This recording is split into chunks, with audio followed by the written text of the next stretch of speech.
In this session, we are going to see how to find the mode of the given data. The class interval and the frequencies are given for us. We put the two columns, class interval and the frequency. Kindly note that we don't need to find any extra column. Our first job is to find the model class. The model class is nothing but the frequency where you are finding the highest value.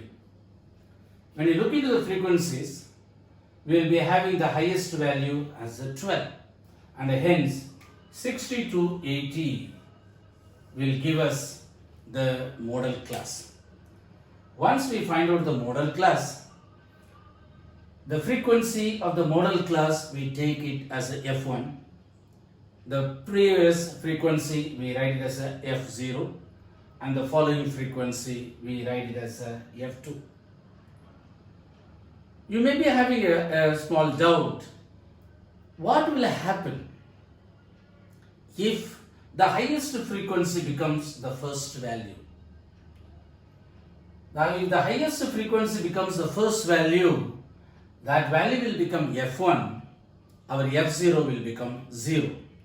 Similarly, if the highest frequency, if we find it out in the last class, then that will become F1, F2 becomes 0. So, let us proceed with it. Once we find out the model class, based on the model class, we find out F1, F0 and F2. The frequency or the lower limit of the model class and the upper limit of the class which is preceding the model class, we take the average, that gives the class boundary, which is nothing but L value.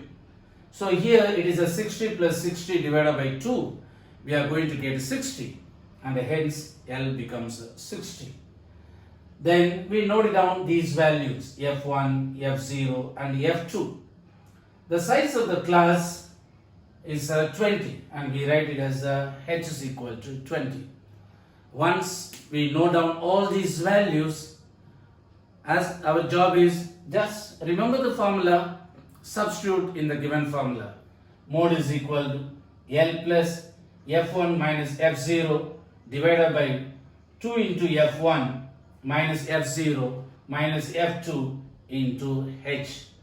L value is 60, 12 minus 10, 24, that is 2 into 12, 24, minus 10, that is minus F0, and minus 6, which is nothing but minus F2 into 20, the size of the class. On simplifying these, we get the value 5, and therefore it is a 60 plus 5, that is 65 is our mode.